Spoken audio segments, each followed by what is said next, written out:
Hello everybody, my name is RagingRaptor and welcome to a new World of Tanks video. Because today we are going to have the first video to my Chimera guide, or rather the introduction to my Chimera guide, which I want to show you.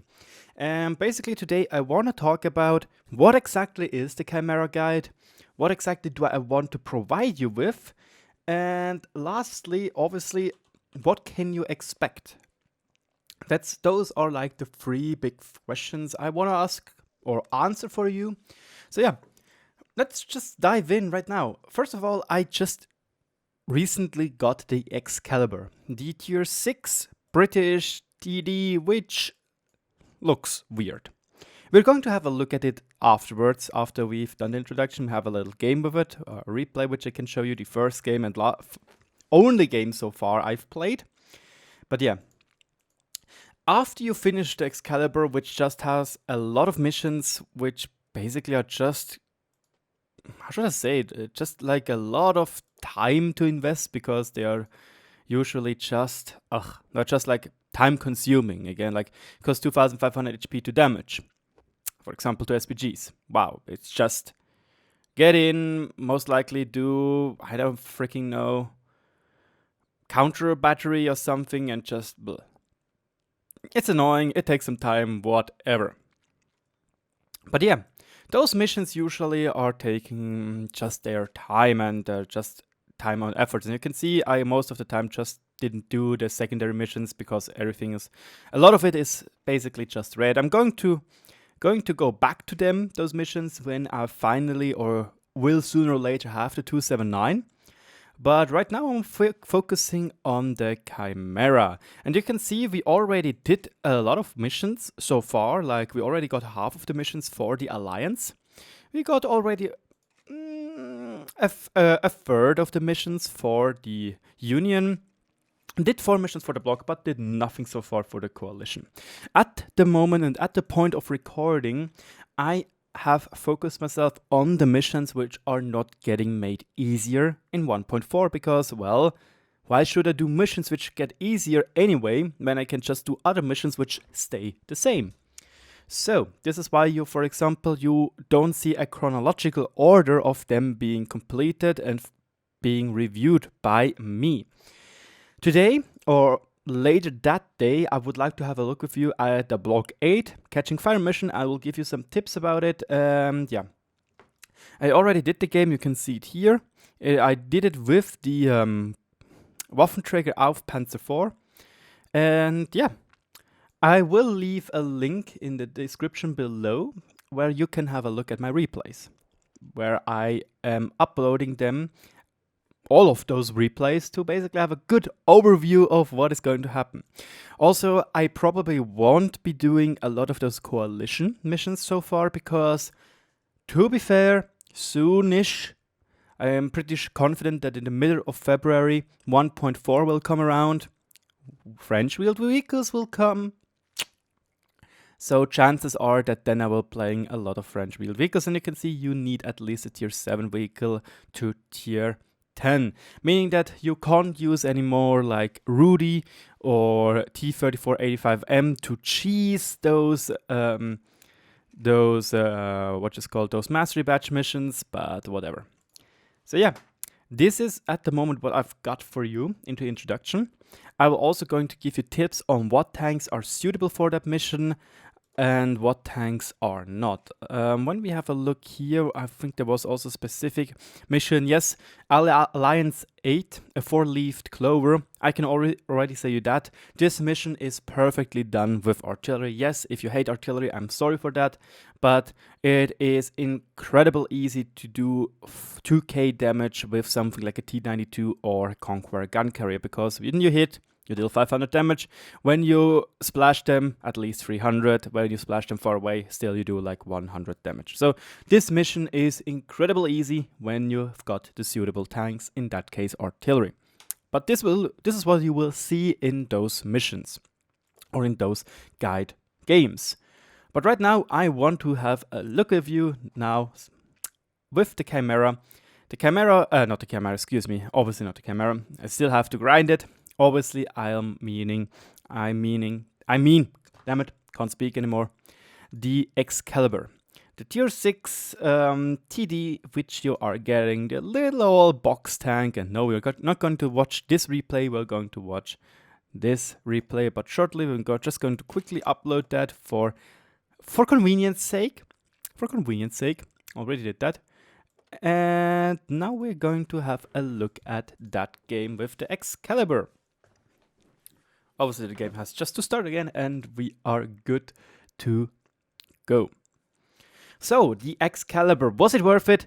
No, definitely not. It has good camouflage, but one thing I really dislike about this vehicle is the mobility. It has 18 HP per ton ratio, which is good on paper. But my biggest guess would be that this tank just have plain bad soft stats, terrain soft stats. It just feels so to drive this vehicle. Obviously, because it's his first game, we are lucky enough to be a top tier tank in a 5-10 matchmaking, which I can tell you, you won't be when you're playing tier 6. We got lucky here. The tank has 156mm of penetration with AP, 192 with APCR. Decent values, could be better, could be worse, but I think the most notable thing is hash. 70mm of penetration, 190 damage. So yeah, you should totally focus more on hash, RagingRaptor. And I will definitely do that sooner or later. The tank's DPM lies at 2400 with Brothers in Arms, with Vents, with Tank Gun Rammer and so on and so forth. Which is decent at best, I'd say, because a lot of other tanks just have better DPM. Or have more alpha with comparable DPM. So yeah, I don't know, I don't really... It feels like, I feel sad that Wargaming wants to buff the Object 279 early, but leaves this tank out of the equation. Just so you know, a little trivia before we really dive into this game. Those are the EU server statistics, and I know that a lot of my people which are watching this video, a lot of you guys, are from the NA cluster, so obviously this is not really what you want to see. But there are more Excaliburs in the game, or more people holding an Excalibur, than there are people had the audacity, or the time and put in the effort to actually grind the WZ113G FT. I find that pretty amusing, because all the other tanks are basically either premium tanks, Clan Wars reward tanks, or even rarer premium tanks, okay? That's like really funny to me. And you can see from the normal tanks which you can get at the moment, the Chimera is the second rarest tank and the 279 early the rarest tank. The Chimera only 879 people got it. The 279 early only 256 on the entire EU cluster, which are like on peak times 200,000 people playing. I think even more right now because of the campaign. But yeah, so yeah, 8,800 people of you probably have already, 8,500 people already have the Excalibur, so now they are working their way to the Chimera, and you can see there are not a lot of people having it or holding this tank at the moment. So yeah, we are in this tier 6 game, and I'm deciding to go on mines into that little bush onto the, what's it called, the island, because I was thinking, yeah, I'm probably going to snipe and there's nobody going there, and I overestimated its speed. And yeah, obviously this position is amazing, because with this tank especially, this tank has 200 degrees of turret traverse, which is from all the way around here to all the way around here, meaning you can stay in a bush without getting spotted, because you are not moving your hull, which is the point where you are going to lose your camo from standing still. If you watch Wargaming's video, I'm not sure if I even had a look at it as well. Yeah, on the English channel, I did on a German channel. The Stritzwagen shows himself again, gets picked out from the SU-100, and we've got 300 spot damage and 150 damage dealt to him. You can see no one really drives onto the hill from the enemies. They also have a lot of TDs, you can see.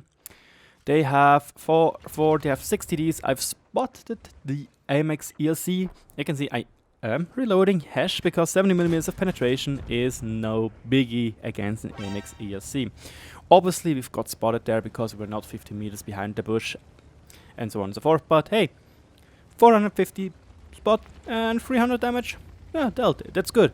I really do like the hash on this tank, or the HE on this tank, and I should definitely load more shells of it because them, they really do, dude. Those feel amazing to use because 70mm of penetration is for tier 6 pretty strong when you have tanks like the Nashorn, when you have tanks like the Archer. By the way, not sponsored, but the Archer is came into Battlefield 5 and I still didn't play the tank because of goddamn finals and Clamorous campaign. I still want to play that game more. I like it. So right now I'm standing in this bush trying to use my binocular telescope, which gives us a lot of view range, and there we go, we've spotted the 60G FT. We have AP loaded at the moment. Now we are loading HE, and you can see I still need to get used to the ballistics of this gun, but we get the kill on it, 140 damage. Can we get the Grill 15? Sadly not. The VK one-shots him. Now you can see the accuracy of the tank is a little bit meh, as is the reload time. We have AP loaded once more and we've hit the tracks of the Achilles, and we're not going to penetrate. Now we hit the gun mantle, which ricochets it off. Gosh darn it, man. Low caliber guns. Just so you know, there were ideas or plans to give this vehicle a howitzer gun. Something you would see on a Panzer IV-H or an M4 Sherman. I wouldn't have minded that, that would be funny. I would have loved if Wargaming gave us both guns. Seriously, what makes it so hard to give premium tanks two different guns? That could make the Jagdtiger 88 so much cooler when you give it the 12.8cm gun like the Scorpion G has. It would be really, really cool, but yeah. In World of Warships it's already a thing, in World of Tanks sadly not. Right now we got the shot to kill medal, hooray! And this tank actually has more HP than the Churchill gun carrier, which I drive occasionally at the moment. You can see the mobility is kind of meh, it takes a long time to really get up onto speeds. I seriously do not know why this tank is so boxy, because the engine doesn't feel like it's doing a lot. If anybody really knows what this tank is based on, my guess would be that this tank is something like a crew transporter as well. Like, you have in here your people, you have here your well, I guess commander is here, a loader is here, gunner is most likely here or something. Then you just need the driver, and I can't really see a drive, what's it called? Drive binos or binoculars. So it could also be that probably the driver is in here, so he can watch, and the commander is here, and the loader is over there, and the gunner is there. Could be, who knows? And yeah, but all the space behind there, I highly doubt that this is purely for the engine. Yes, those grids would show for engine to cool it down, but I don't know. Seriously, the tank misses its HP for doing that or having a good engine. Whatever. Back to the replay, we are at 762 damage, which is okay. Could be better, could be worse. The tank has no armor to speak of. We got spotted by the Achilles. So we turn around, we have a good turret traverse again, so that's neat. Did we get a kill? Sadly not. The SU-100 nicks the kill off of us, so yeah. We'll see the artillery is either at the A2 or A1 position, we'll see how it goes. And there is the Archer tank. We have a HE loaded, hence why I'm aiming for the gun mantle of him. The arty right now is driving out of cover. We didn't one-shot him, sad enough. The artillery shows itself. We are wiggling around to not get hit. He missed. I think he didn't miss, but he didn't penetrate it. You can see he hit there. Lucky for us, for artillery were nerfed. But yeah, still 300 damage into our face is not a small number. Now we just need to be fast enough to not let him reload. And there we go. Even a small ram is enough to finish him off with 1500 damage and 3 killerinos, which is, hey, pretty good. Sadly, there is nothing else to do for us in this game because the SU-100 is behind cover, so I'm deciding to just go into the cap and do our best, because we could still outplay this tank if he decides to kill all of our remaining allies. But The Stuck 3 is not doing a big deal. Sadly, our SC-100 died in the fight, so we didn't got the medal, the Brothers in Arms medal. But overall, hey, that is the game. Pretty decent. I'm happy about it. And this is what we've got. 3000 experience because it was the first win. 1545 damage dealt, and we got 577 spot damage, which is decent. Again, we helped our team win. The SC-100 and the enemy team did more damage, which is also really good for him. And 19 shells, 11 hits, 9 penetrations.